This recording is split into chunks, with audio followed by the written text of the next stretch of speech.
نبی کریم صلی اللہ علیہ وسلم کی زوجہ مطہرہ حضرت سیدنا عائشہ رضی اللہ تعالی عنہ کا واقعہ، یعنی جس میں تہمت لگانے والوں نے آپ کے متعلق افواہ اڑائی تھی اور پھر اللہ تعالیٰ نے آپ کو اس سے بری قرار دیا تھا، اس واقعہ کے متعلق حضرت عروہ ابن زبیر، حضرت سعید ابن مسیب، حضرت علقمہ ابن وقاص اور حضرت عبید اللہ ابن عبداللہ رضی اللہ تعالی عنہ، ان تمام حضراتوں نے پوری حدیث کا ایک ایک ٹکڑا بیان کیا، اور ان راویوں میں سے بعض کا بعض دوسرے کے بیان کی تصدیق کرتا ہے۔ حضرت عروہ رضی اللہ تعالی عنہ نے حضرت عائشہ رضی اللہ تعالی عنہ کے حوالے سے یہ حدیث اس طرح بیان کی کہ جب حضور اقدس صلی اللہ علیہ وسلم سفر کا ارادہ کرتے تو اپنی ازواجوں میں سے کسی کو اپنے ساتھ لے جانے کے لیے قراندازی کرتے، جن کا نام نکل آتا تو آپ صلی اللہ علیہ وسلم انہیں اپنے ساتھ لے جاتے تھے۔ عائشہ رضی اللہ تعالیٰ عنہ کہتے ہیں کہ آپ صلی اللہ علیہ وسلم نے اسی قراندازی ڈالا تو میرا نام نکلا، میں آپ صلی اللہ علیہ وسلم کے ساتھ روانہ ہوئی۔ یہ واقعہ پردہ کے حکم کے نازل ہونے کے بعد کا ہے۔ آپ فرماتی ہے کہ مجھے اونٹ پر ہودج سمیت چڑھا دیا جاتا اور اسی طرح اتار لیا جاتا، یوں ہمارا سفر جاری رہا۔ پھر جب رسول اللہ صلی اللہ علیہ وسلم اس غزوہ سے فارغ ہو کر واپس ہوئے اور ہم مدینہ کے قریب پہنچ گئے تو ایک رات جب کوچ کا حکم ہوا تو قضاء حاجت کے لیے پڑاؤ سے کچھ دور رہ گئی، اور قضاء حاجت کے بعد اپنے کجاوے کے ساتھ واپس آ گئی۔ اس وقت مجھے احساس ہوا کہ میرا ظفار کے موتیوں کا بنا ہوا ہار کہیں گر گیا ہے۔ میں اسے تلاش کرنے لگی اور اس میں اتنی مہوہ ہو گئی کہ کوچ کا خیال نہ رہا۔ اتنے میں جو لوگ میرے ہودج کا اٹھایا کرتے تھے آئے اور میرے ہودج کو اٹھا کر اسے اونٹ پر رکھ دیا، جو میری سواری کے لیے متعین تھا۔ انہوں نے یہی سمجھا کہ میں اس میں بیٹھی ہوئی ہوں۔ ان دنوں عورتیں بہت ہلکی پھلکی ہوتی تھی، گوشت ان سے ان کا جسم بھاری نہیں ہوتا تھا، کیونکہ کھانے پینے کو بہت کم ملتا تھا۔ یہی وجہ تھی کہ جب لوگوں نے ہودج کو اٹھایا تو انہوں نے ہلکے پن کو انہیں کوئی اجنبیت محسوس نہیں ہوئی۔ صدیقہ رضی اللہ تعالی عنہ فرماتی ہے کہ اس وقت میں کم عمر بھی تھی، چنانچہ ان لوگوں نے اس اونٹ کو اٹھایا اور چل پڑے۔ مجھے ہار اس وقت ملا جب لشکر روان ہو چکا تھا۔ میں جب پڑاؤ پہنچی تو وہاں نہ کوئی پکارنے والا تھا اور نہ کوئی جواب دینے والا۔ میں وہاں جا کے بیٹھ گئی، یہاں پہلے بیٹھی ہوئی تھی۔ مجھے یقین تھا کہ پہلے ہی انہیں میرے عدم موجودگی کا علم ہو جائے گا اور پھر وہ مجھے تلاش کرنے کے لیے یہاں آئے گے۔ جب میں اپنی اسی جگہ پر بیٹھی ہوئی تھی کہ میری آنکھ لگ گئی اور میں سو گئی۔ صفوان معطل سلیمی لشکر کے پیچھے پیچھے آ رہے تھے، رات کا آخری حصہ تھا۔ جب میری جگہ پر پہنچے تو صبح ہو چکی تھی۔ انہوں نے دور سے ایک انسانی سایہ دیکھا کہ پڑا ہوا ہے۔ وہ میرے قریب آئے اور مجھے دیکھتے ہی پہچان گئی۔ پردے کے حکم سے پہلے انہوں نے مجھے دیکھا تھا۔ جب وہ مجھے پہچان گئے تو انا للہ و انا الیہ راجعون پڑھنے لگے۔ میں ان کی آواز پر جاگ اٹھی اور اپنا چہرہ چادر سے چھپا لیا۔ خدا گواہ ہے کہ اس کے بعد انہوں نے مجھ سے ایک لفظ بھی نہیں کہا، اور نہ میں نے انا للہ و انا الیہ راجعون کے سوا ان کی زبان سے کوئی کلمہ سنا۔ اس کے بعد انہوں نے اپنا اونٹ بٹھایا اور میں اس پر سوار ہو گئی۔ وہ خود پیدل اونٹ کے آگے سے کھینچتے ہوئے لے چلی۔ جب ہم مدینہ پہنچ گئی تو میں بیمار پڑ گئی اور 1 مہینہ تک بیمار رہی۔ اس عرصہ میں لوگوں میں تہمت لگانے والوں کی باتوں کا بڑا چرچا رہا، لیکن مجھے ان باتوں کا کوئی احساس بھی نہیں تھا۔ صرف ایک معاملہ سے مجھے شبہ سا ہوتا تھا کہ میں اپنی اس بیماری میں رسول اللہ صلی اللہ علیہ وسلم کی طرف سے اس لطف و محبت کا اظہار نہیں دیکھتی تھی جو سابقہ بیماری کے دنوں میں دیکھ چکی تھی۔ حضور اقدس صلی اللہ علیہ وسلم اندر تشریف لاتے اور سلام کر کے صرف اتنا پوچھ لیتے کہ کیا حال ہے۔ ایک دن جب کمزوری باقی تھی تو میں باہر نکلی میرے ساتھ مستح بھی تھی۔ ہم مناسع کی طرف گئے، قضاء حاجت کے لیے ہم وہی جایا کرتے تھے، اور قضاء حاجت کے لیے صرف رات کو ہی جایا کرتے تھے۔ بہرحال میں اور مستح قضاء حاجت کے لیے روانہ ہوئی۔ فرماتی ہے کہ قضاء حاجت کے بعد جب ہم لوگ واپس آنے لگے تو مستح کا فاؤ انہی کے صدر میں الجھ کر پھسل گیا، اس پر ان کی زبان سے نکلا، مستح برباد ہوا۔ میں نے کہا آپ نے بری بات کہی، آپ ایک ایسے شخص کو برا کہتی ہے جو غزوہ بدر میں شریک رہا ہے۔ انہوں نے کہا واہ، اس کی بات آپ نے نہیں سنی؟ میں نے پوچھا کہ انہوں نے کیا کہا ہے؟ تو انہوں نے مجھے تہمت لگانے والوں کی بات بتائی۔ میں پہلے سے بیمار تھی، لیکن ان باتوں کو سن کر میرا مرض اور بڑھ گیا۔ آپ رضی اللہ تعالیٰ عنہ کہتی ہے کہ پھر جب میں گھر پہنچی اور رسول اللہ صلی اللہ علیہ وسلم اندر تشریف لائے تو آپ صلی اللہ علیہ وسلم نے سلام کیا اور دریافت کیا کہ کیسی طبیعت ہے۔ میں نے عرض کیا کہ کیا ان حضرت صلی اللہ علیہ وسلم مجھے اپنے والدین کے گھر جانے کی اجازت دیں گے؟ آپ رضی اللہ تعالیٰ عنہ کہتے ہیں کہ میرا مقصد والدین کے پاس جانے سے یہ تھا کہ اس کی خبر ان سے پوری طرح معلوم ہو جائے گی۔ چنانچہ آپ رضی اللہ تعالیٰ عنہ کہتی ہے کہ حضور صلی اللہ علیہ وسلم نے مجھے اجازت دے دی اور میں اپنے والدین کے گھر آ گئی تو میں نے والدہ سے پوچھا کہ یہ لوگ کس طرح کی باتیں کر رہے ہیں، تو انہوں نے کہا کہ بیٹی صبر کرو۔ آپ رضی اللہ تعالیٰ عنہ بیان کرتی ہے کہ میں اس کے بعد رونے لگی اور رات بھر روتی رہی۔ صبح ہو گئی لیکن میری آنسو نہیں تھمتے تھے اور نہ نیند کا آنکھ میں نام و نشان تھا۔ صبح ہو گئی اور میں روئی جا رہی تھی۔ اسی عرصہ میں ان حضرت صلی اللہ علیہ وسلم نے حضرت علی بن طالب اور حضرت اسامہ بن زید رضی اللہ تعالیٰ عنہ کو بلایا۔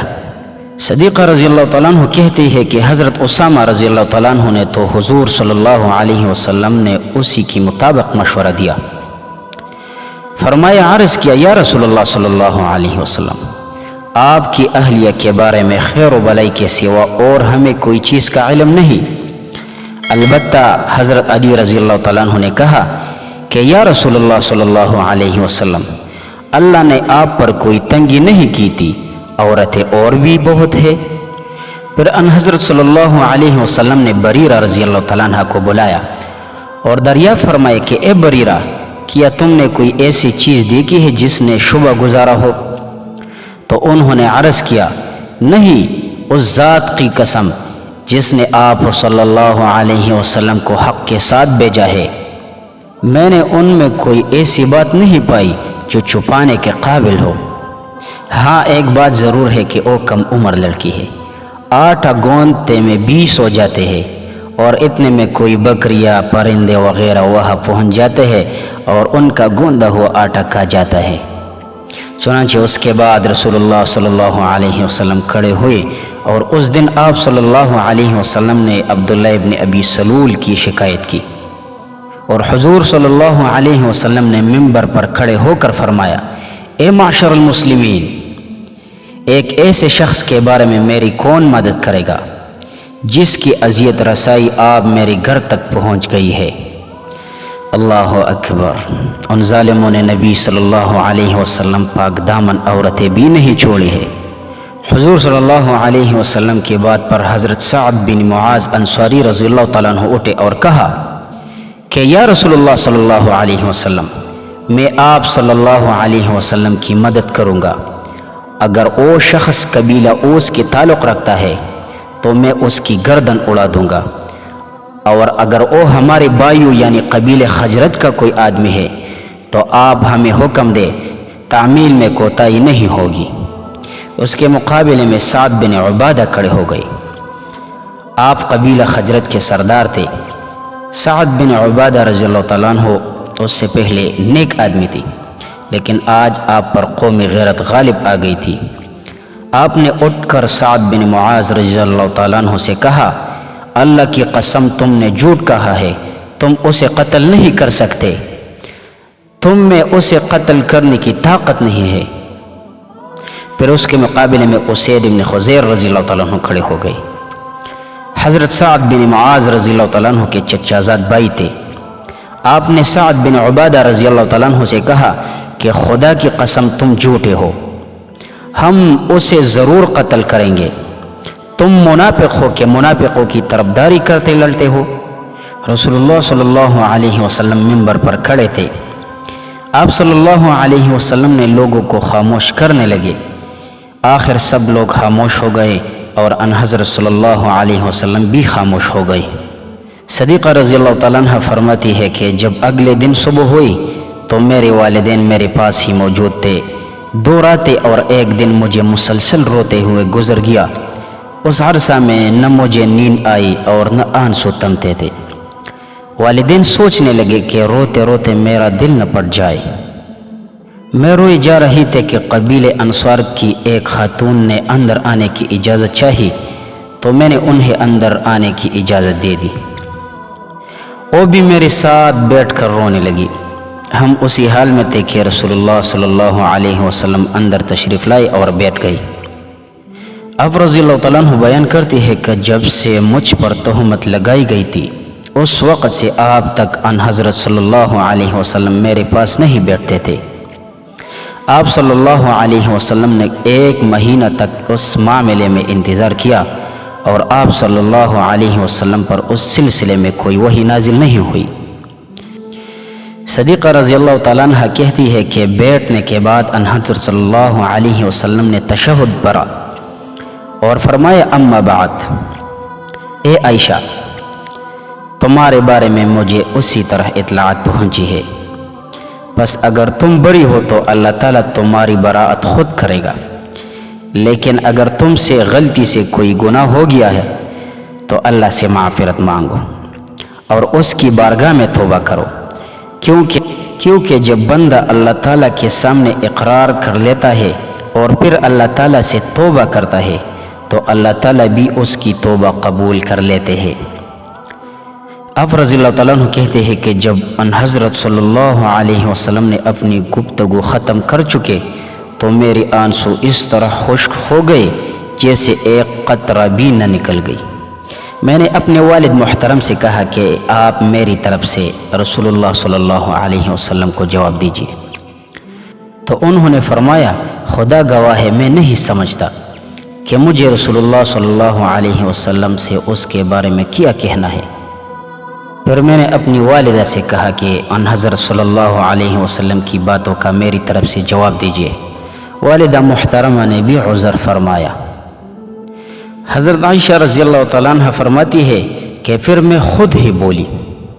میں اس وقت 9 عمر لڑکی تھی، میں نے بہت زیادہ قرآن بھی پڑھا تھا۔ میں نے کہا کہ خدا گواہ ہے میں تو یہ جانتی ہوں کہ ان افواہوں کے متعلق جو کچھ آپ لوگوں نے سنا ہے وہ آپ لوگوں کے دل میں جم گیا ہے اور آپ لوگ اسے صحیح سمجھنے لگے ہیں۔ اب اگر میں یہ کہتی ہوں کہ میں ان تہمتوں سے بری ہوں اور اللہ تعالیٰ بھی خوب جانتا ہے کہ میں واقعی بری ہوں تو آپ لوگ میرے بات کو یقین نہیں کریں گے، لیکن اگر میں تہمت کا اعتراف کروں حالانکہ اللہ تعالیٰ جانتے ہیں کہ میں ان سے قطعاً بری ہوں تو آپ لوگ میری تصدیق کرنے لگیں گے۔ اللہ تعالیٰ گواہ ہے کہ میرے پاس آپ لوگوں کے لیے کوئی مثال نہیں ہے سوائے یوسف علیہ السلام کے والد حضرت یعقوب علیہ السلام کے ارشاد کے کہ آپ نے فرمایا پس ہی صبر اچھا ہے اور تم جو کچھ بیان کرتے ہو اس پر اللہ ہی مدد کرے۔ آپ رضی اللہ تعالیٰ عنہ بیان کرتی ہے کہ پھر میں نے اپنا رخ دوسری طرف کر لیا اور اپنے بستر پر لیٹ گئی۔ اب رضی اللہ تعالیٰ عنہ کہتے ہیں کہ مجھے یقین تھا کہ میں بری ہوں اور اللہ تعالیٰ میری براءت ضرور کرے گا، لیکن خدا گواہ ہے مجھے اس کا وہم و گمان بھی نہیں تھا کہ اللہ تعالیٰ میرے بارے میں ایسی وحی نازل فرمائے گا جس کی تلاوت کی جائے گی، اور میں اپنی حیثیت اس سے بہت کم تر سمجھتی تھی۔ ہاں البتہ مجھے اس کا توقع ضرور تھی کہ حضور صلی اللہ علیہ وسلم میرے متعلق کوئی خواب دیکھے اور اللہ تعالیٰ اس کے ذریعے میری براءت کر دے۔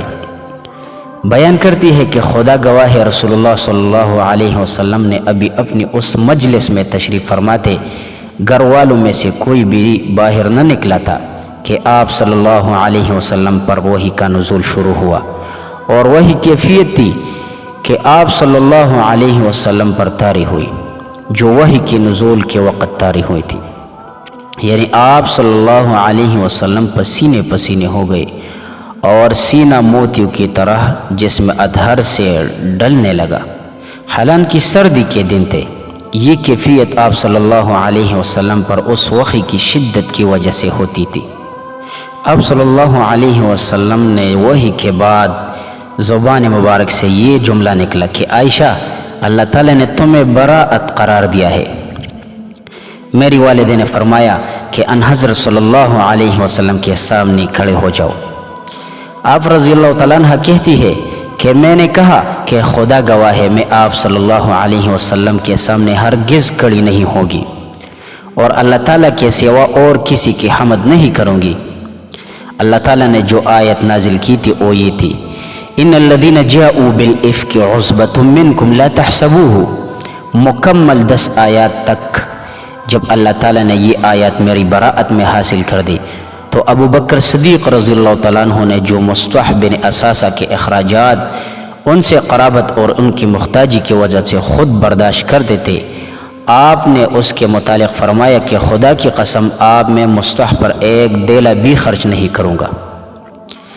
اس نے عائشہ رضی اللہ تعالیٰ عنہ پر کیسی کیسی تہمتیں لگائی تھی، اس پر اللہ جل شانہ نے یہ آیت نازل کی، وَلَا يَأْتَلِ أُولُو الْفَضْلِ مِنْكُمْ وَالسَّعَةِ أَن يُؤْتَىٰ أُولِي الْقُرْبَىٰ وَالْمَسَاكِينِ وَالْمُهَاجِرِينَ فِي سَبِيلِ اللَّهِ، یعنی جو لوگ تم میں بزرگی اور وسعت والے ہیں وہ قرابت والوں کو اور مسکینوں کو اور اللہ تعالیٰ کے راستے میں ہجرت کرنے والوں کو دینے سے قسم نہ کہا بیٹے چاہیے کہ معاف کرتے رہے اور درگزر کرتے رہے۔